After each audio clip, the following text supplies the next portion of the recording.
Already we have discussed chapter number 1, computer system organization. That's all that chapter got over. We'll move on to the next chapter, that is software, types of software. Before going inside this topic, types of software, you need to know what is software and what is hardware. Software means set of programs which will be helping us to work with computer. Software is a set of instruction or set of programs. Before going to set of programs, you want to know what is program. Program is set of instructions which will be given to the computer to perform some special task or separate specific task. Set of instruction is called program. Set of programs or collection of programs is called as software. And then already we have discussed what is hardware. Hardware is a peripheral devices which is present with our computer is called hardware, or the parts of a computer which can be touched and felt, that is called hardware. Now we'll be detailedly learning about what is software, what are the types of software, how we are using that software, what is the role of that software in our computer. All those things we'll be learning in this chapter. This is chapter number 2, types of software. Previous topics, previous sessions, what are the sessions we have discussed, those things will be coming under first chapter number 1, computer system organization. Now we'll be stepping into the next chapter, types of software. As we have discussed already, computer being an electronic device, it understands only electronic pulses, that is whether the electricity is flowing through a circuit or not. By using that electricity passing inside the circuit only, will be identifying our computer will be identifying what is the process to be done in our computer. Whenever we are going to our computer, there are 2 states of pulses are available. That is, if current is flowing, it will be considered as 1. If current is not flowing inside a particular circuit, then that input will be considered as 0. So depending upon this ones and zeros only, our computer will function all the process. So we'll be calling this ones and zeros as a computer language. So computer can understand only this language, ones and zeros. So we'll be calling it as binary language or machine language. This special language is popularly known as binary language or machine language, the only language which machine can understand. So ones and zeros will be called as binary digits. Binary language consists of ones and zeros, typically in groups of 8 or 16 bits used for storing characters and numbers.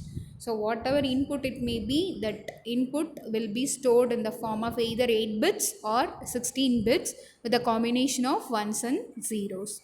That's all about that introduction part. So I hope you will be understanding computer is an electronic device which will be using a binary language or machine language for understanding any concept or for making communication with the computer.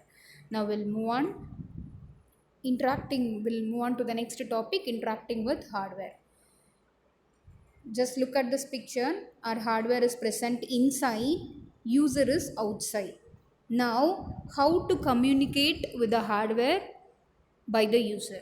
Now in between user and hardware, we'll be placing 2 types of software. We'll be placing software. Software can be classified into 2 types. One is application software, another one is system software.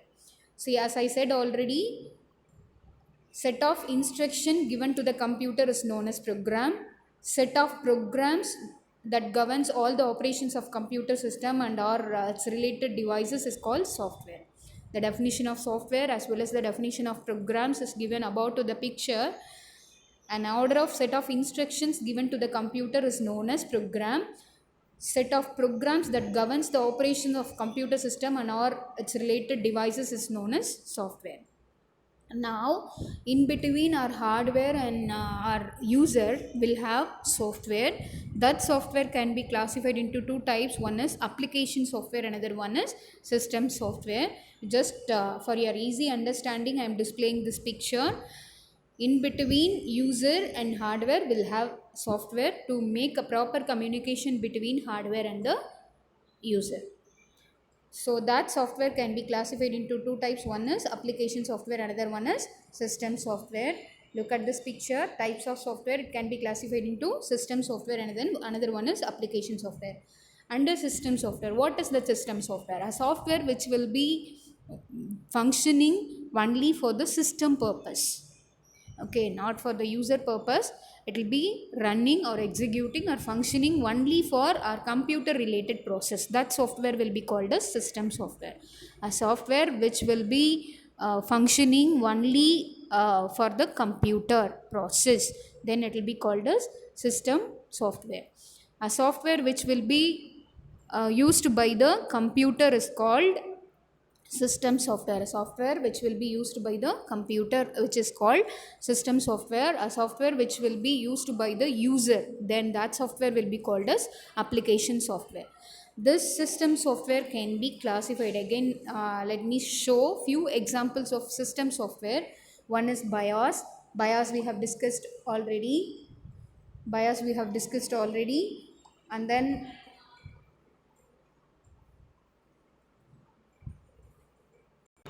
BIOS already we have discussed.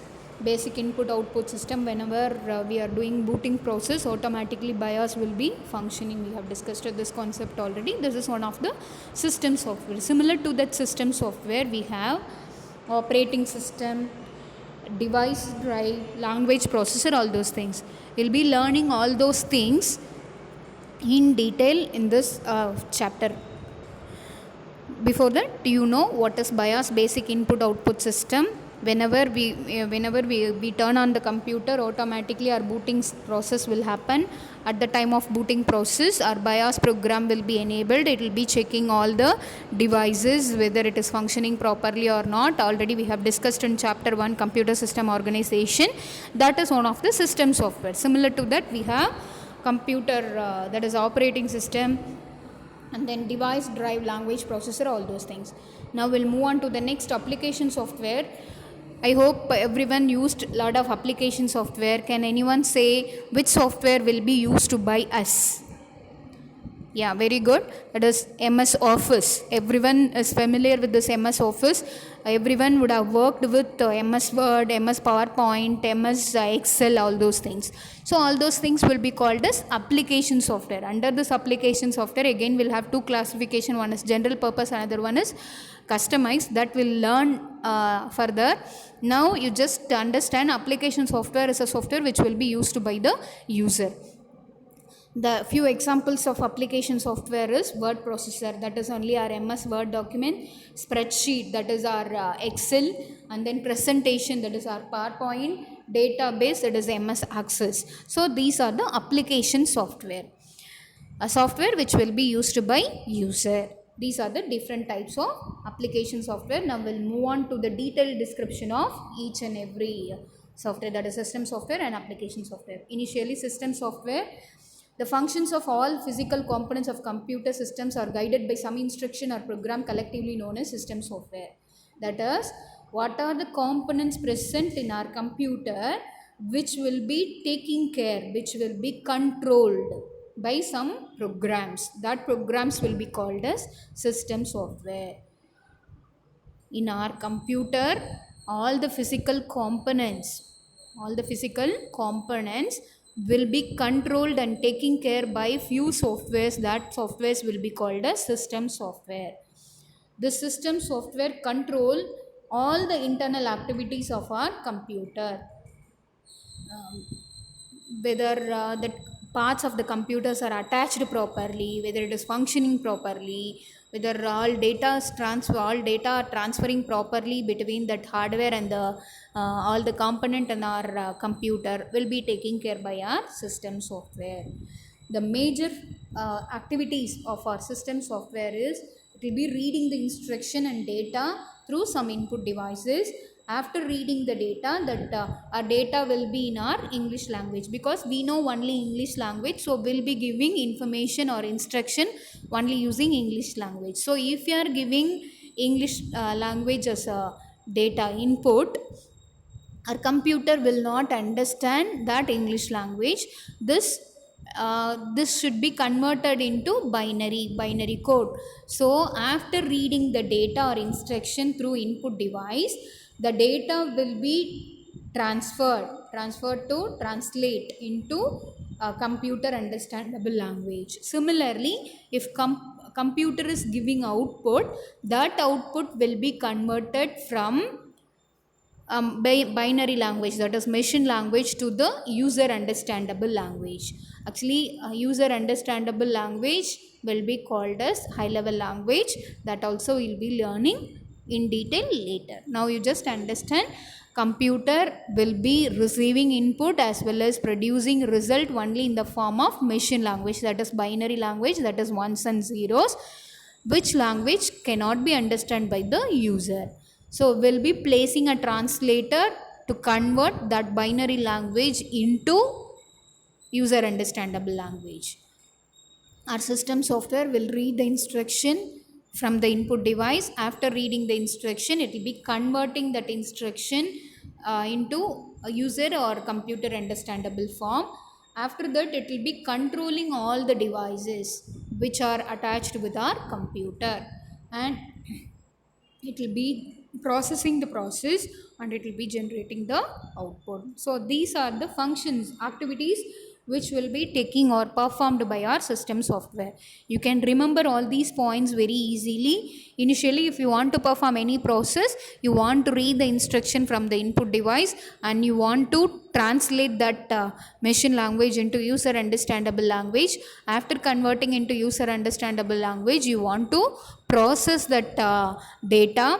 After processing, output should be produced. So for all these process will be for performing this, I need all the components, so which will be controlling all the components which is attached with our computer. So these are the activities will be performed by our system software.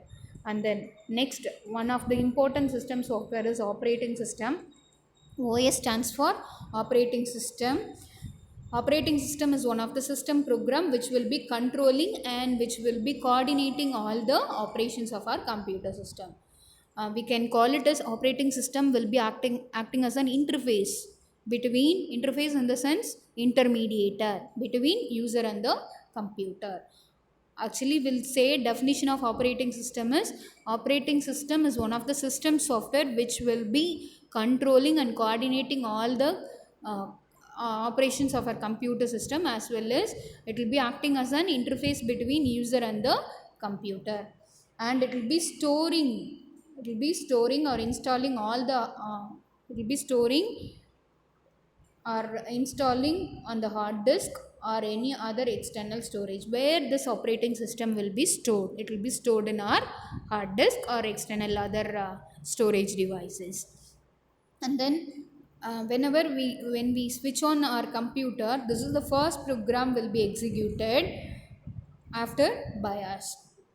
If BIOS process is getting over, our the very next program which will be executed by our computer is operating system.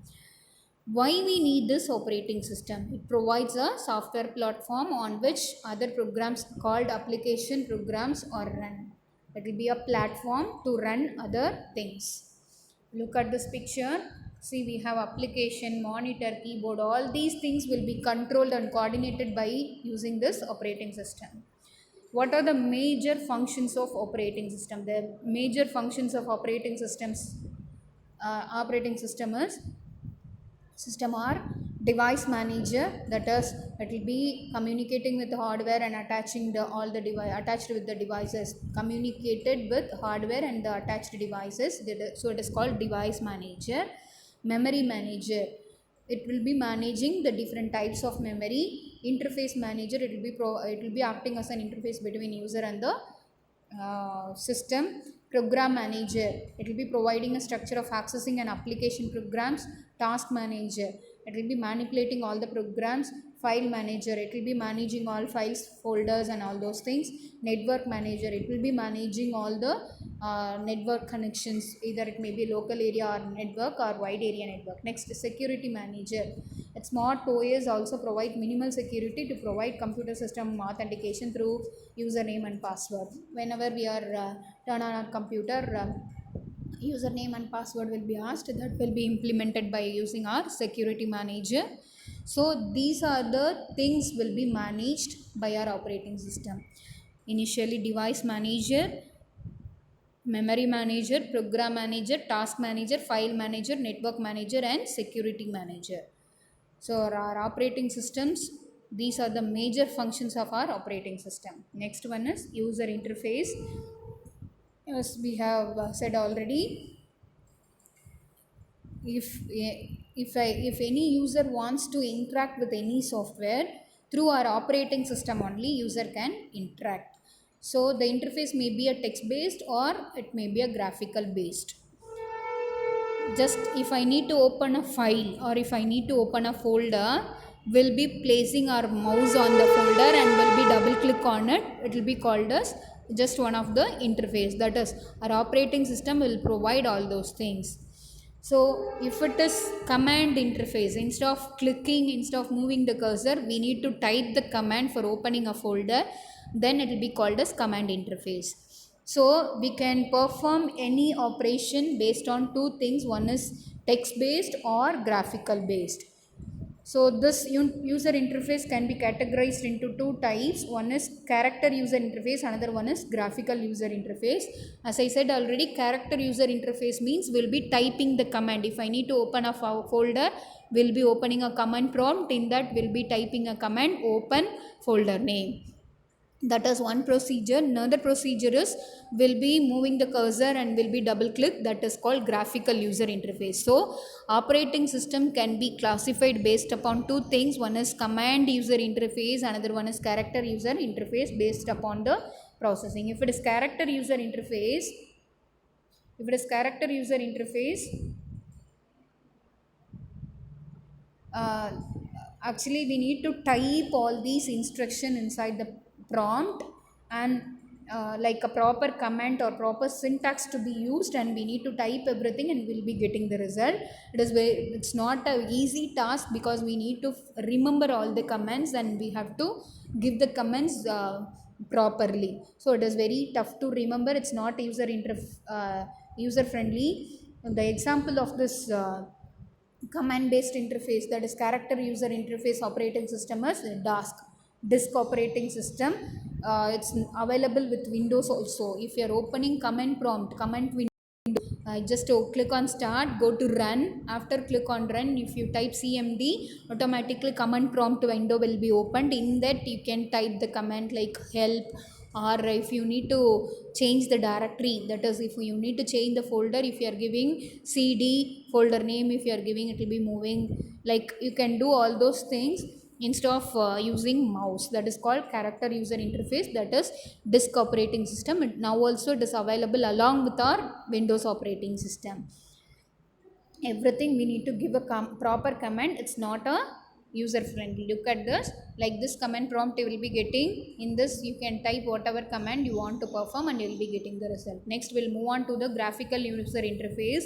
In case of command user interface, we need to give commands, like we need to type all the commands for everything. But in case of graphical user interface, just if you are click on something, we'll be getting the result, like labels, text boxes, buttons, check boxes, radio, everything will be like an icons will be there. If you click on that icon, you will be performing all those operations, either click or double click or drag and drag to trigger all those actions. Nowadays we are using this operating system only. It is very user friendly. Everyone can access everything easily. Look at this, one sample graphical user interface form is designed. Initially some text is displayed, that is called label. Boxes will be there to enter a name, that is called text box. Down of that also we have two more text boxes like mobile number, email address, new password. Next thing we'll have drop down box. Next thing will have radio button, sign up button. So this will be called as graphical user interface. Nowadays, in recent thing, we are using touch screen interface also. Touch screen interface everyone is using because we are familiar with mobile.